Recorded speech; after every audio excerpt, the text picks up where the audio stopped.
when my husband died in 2017. I was his carer for 13 months, and he died with a aggressive brain tumour called glioblastoma. And I coped with that by singing during the I'm a kind of singer as well, and singing during the caring period when he was asleep. After he died, I began writing, and I began doing poetry, which then led into a book first of all called Good Grief Please, A Dialogue with Death and Life, a series of afterlife marital arguments with my husband, and his negotiations with me to re-engage with community. My background's counselling, so I was trying to assess my progress during my grief period then. That moved into needing to write poetry and then needing to perform poetry. I've come through much of that now, write under the hashtag This Shite Grief, and now write much more, the newness in me, the new that I'm becoming after his death, which is more politicised, feminist, and who maybe I may have been before, the wholeness of me. So, and this period of, each year since his death is always a winter for me. And so that's where the theme has come from. So this first one is called Winter. There in its cool approach, a hanging teenage autumn shuffles through wet leaves with caravaned footprints in heavy tracks left behind. Winter is only a field away. In her moon-white dress, she offers slips of mother in crescent breast hills where buried men lay. The east wind called, Siberian sighs echoed in sideways snow toward autumn's end. Whistled down into white, dread lies about him. He is captured, enraptured in her river ice. Winter lets him hold her, drowning in wet silver light. Thank you. Next one is a haiku. Again, winter themes, called Gather. Snowdrops were gathered, white anklets for our spring feet, ahead of daffodil socks. And this next one is for in remembrance of my husband. It's called A Winter's Day. Like an American movie set, vast scapes of snow covered headstones in the cemetery. Plump and heavy as berry fruit, snow leaves its wet juice promise trickling down. Beckons the child in me hand to make balls of white to throw. Black against white, the actors are a contrast of silent, staid, refined, to that of my shaking leaves inside the winter's hollow body of me. Snow, wet, cold, pretty is now taken in the last of you. Become your grey ash, more grey clouded is the lifescape and land in my perpetual winter. Thank you. I can't chop logs. I cannot recall the year you died, not with clear certainty. Such was the negation in me, too much lost to agree which. I can't tell which dress I wore the most, dress of dreaming men that swished away your working day, that felt good against your hand and skin. I can't recount the last time we stayed in bed all day. Music on your radio, hummus in my hair, chocolate crumbs picked off you. Which year did we plan to free the world of oppression, to fight harder against poverty, to offer ourselves to the good of man, to clean out the loft, to let me drive to Cornwall, to begin my masters, to pretend to have our child? I can't chop logs. The axe or splitter has cut me in two. These are the very essence of you. Thank you. And this next one is my observation of someone else's grief. I have 3 sisters that have died, and so this is me witnessing my mother. It's called Wearing Black. I am dropped like a baby from a bough, high, unrocked, in the fall I am lost. I am a breastless bairn, motherless, wandering again without. I am roadside, fireside, money run out, in meters we emptied, lights out. I am a dark that should have no child. I am black nylon veil. I am in church watching you, beautiful. Watching a child boxed in oak. You are Jackie O, fabulous in 70s black. I am eyeliner, wet and skewed, wailing, reeling from a taxi that enslaved your grief demented raw. No one holding you, reaching in air, elbow caught, falling in holes, compassion in me like mud thrown around, clay from eyes, red earth drama that I frowned upon. You return to bury the first of 3, but you're still not collecting me. I 11, she 17. Now I am you. I am nylon headscarf, quietly. I am your Bette Midler favourite song. I am the rose burned in April snow. I am crescendo reached. I am forgiving, grief living, wearing black. Thank you, ma'am. This next one is called Frost. This is a short haiku. When becoming frost, allow you to sometimes melt, unless he hits you. Thank you.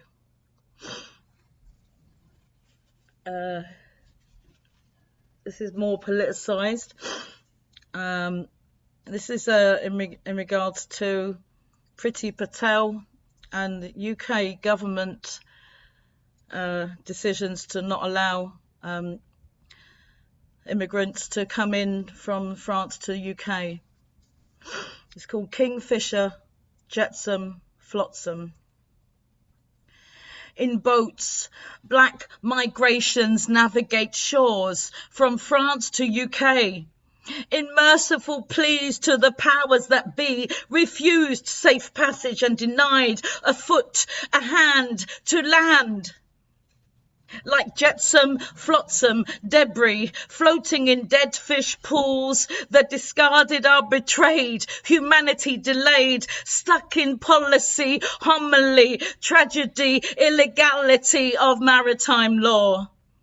Tweet pretty bird, deadly kingfisher, dive into waters of shame, piercing hearts with your stabbing bleak beak, swallow deaths, the broken fish, surface sick, become God, goddess of the underworld, underhand, underhumane. Keep your feathers preened like a cloak of turquoise and gold. Remove the pretense, pluck out the Taori in your story, and we almost have sorry. Back to the vessels, the fisher-trawled lives and boats overturned. Net of black souls grows heavy in us now. Thank you.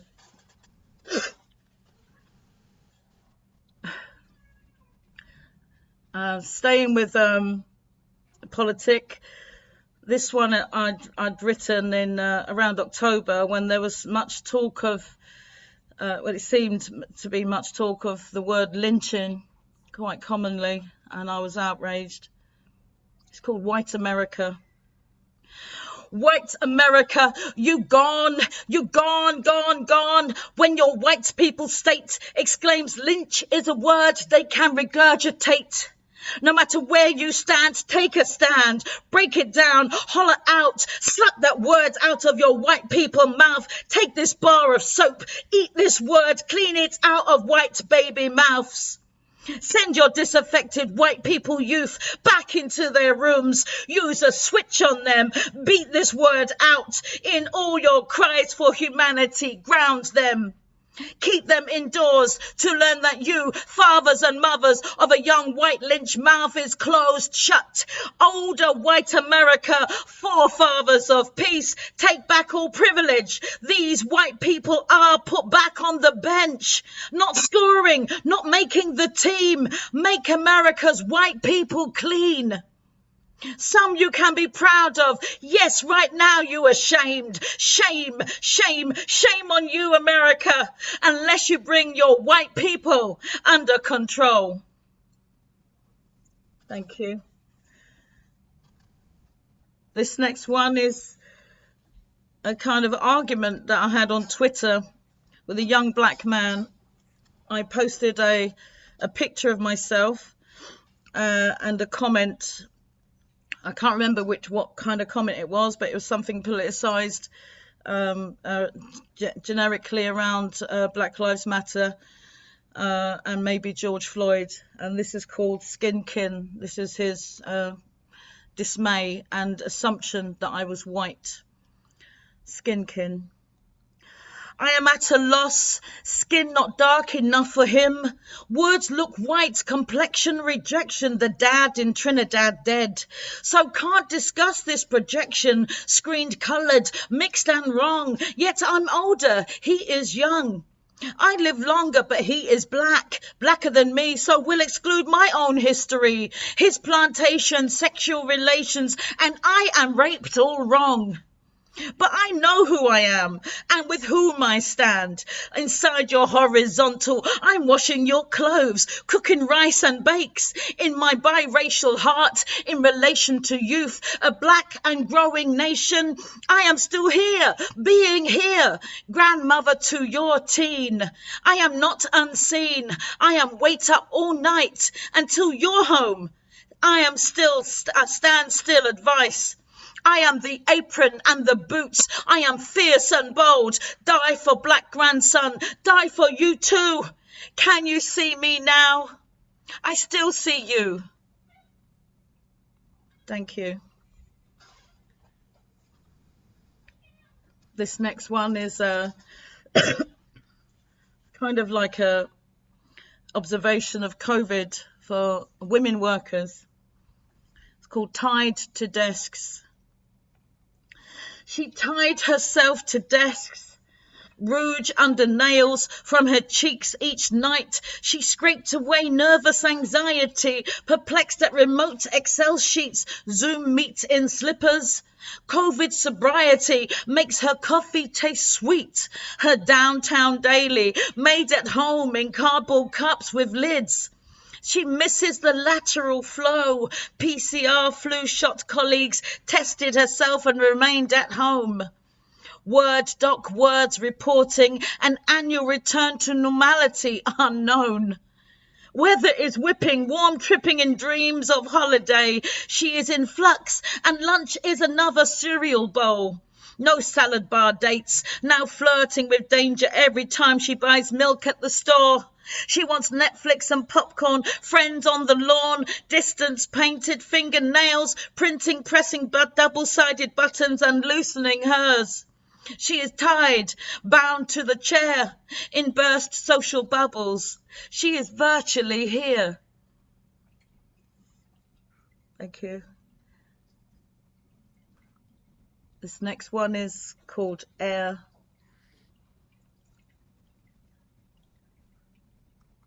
This is around I'm going to be open about this. This is around thoughts of suicide. It's called Air. Like a leaf hanging onto the bough, knowing it has to fall. I cling to the bark, cutting through skin, legs grazed, holding on, wrapped around, breathing. Like fear itself, brooding in the darkened wardrobe, I down the soft side of the velvet and wrap myself in heavy furs. Like a broken toy left on a windowsill, I sit and wait, looking through dirty windows for hope to come play. Like a firm hand, a strong word, a hard choice, I tendered the half that desires voice or stillness or peace. Yes, like peace that was won, fought for or reclaimed, I wish I could or would fight to remain the mantelpiece trophy of all my acclaim. Like the ash below the grate, or placed upon the shelf, or underground, or held in time, I go to air. Walk in my loosely slowing embers, I turn towards the wind to lift and carry, for I am weary and she is ever there. Thank you. The next is called The Untrusted, more politicized. Where do our troubles begin? Wasn't it enough to create famine? Wasn't the hunger of the poorly fed in below poverty line homes, on drunken street corners, KFCing you through to your dangerous departure from humanity? See, there isn't a line that you can throw to rehash your consecration of belittling a nation, underbelly swallowing in hunger that you pray for but close doors on. There isn't a flaw you can feather, make warm against a pissed-on shop door, whistle down your streets, turn over memories on your memory foam, go punch pillows and street sleepers.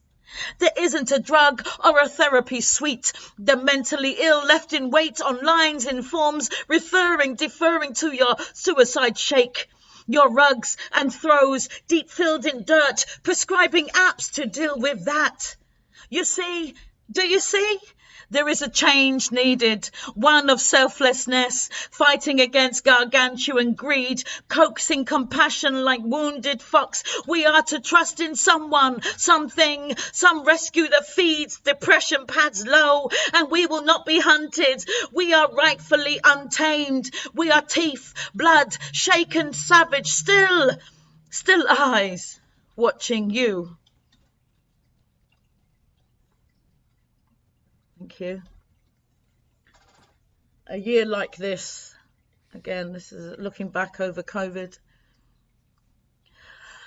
I am a return, echo call to broken familial hearts, kept away, stay away, breathe. I am all in my being, with or without, like sunshine pleats and rays, or the grey, thunderous pour of unfair cry in calamitous rain.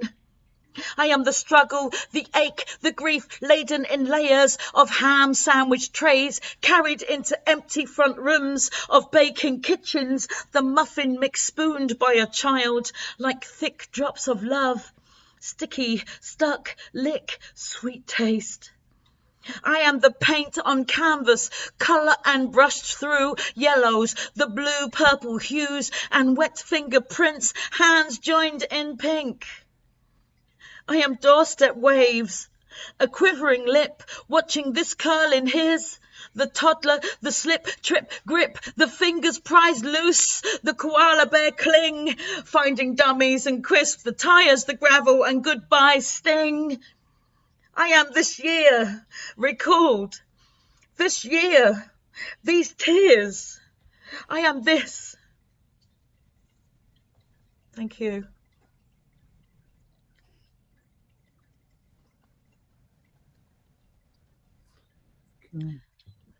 Real bed.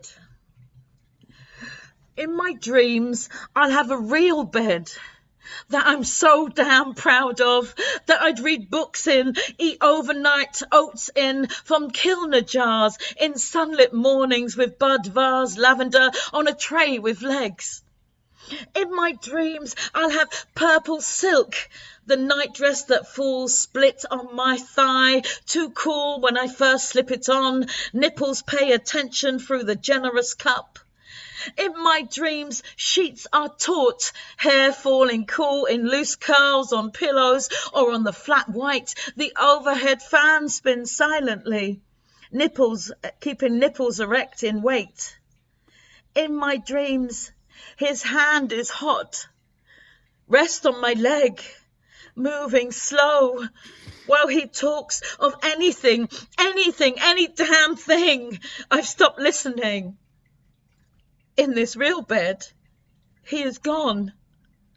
In this real bed, dead is his spot. This widow bed, like I almost forgot.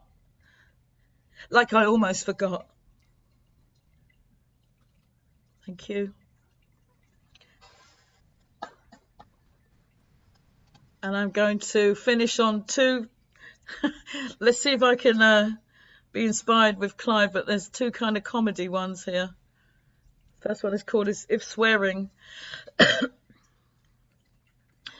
If swearing was a jumper, it'd be long, drawn out and ready for cold nights, with a little hacking cough to make you appreciate the wear.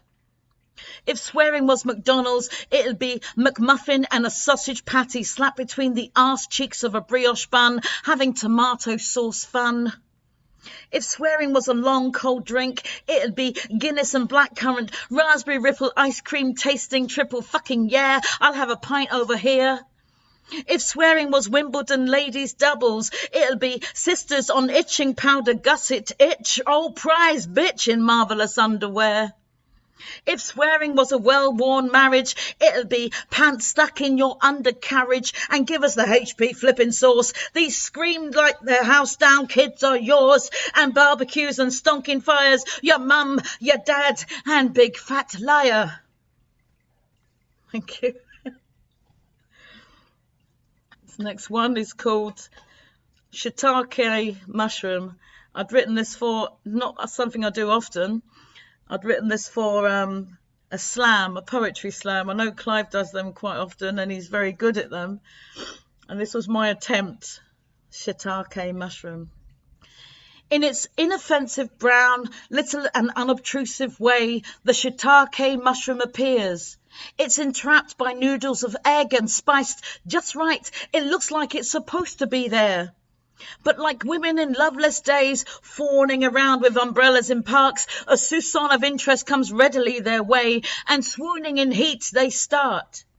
I'm ever so agreeable to whatever you may want. I find it inconceivable to beguile you with my taunts. You're so bloody irresistible, I could drink you down in one. I'm overly permissible and ever so dishable, unmissable, unstoppable, forgivable, believable, relievable, meal that you could want.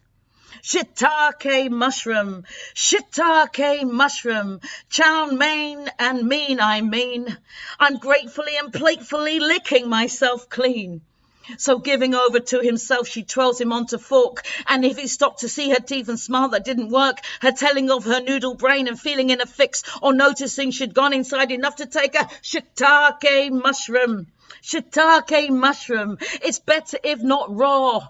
On soda bread gone to her head but buttered fall to floor. She's upside down and inside out and twirled so very tight. Laced up in noodles, come what may, her mantra every night. Shiitake mushroom, just twirl yourself more loose. Or gander at the lilies play, a twist and ping or dangling. Or splash your face with noodle trace, your ever-growing ego lace. And tighten stop your breath. Shiitake mushroom, no wonder you got left.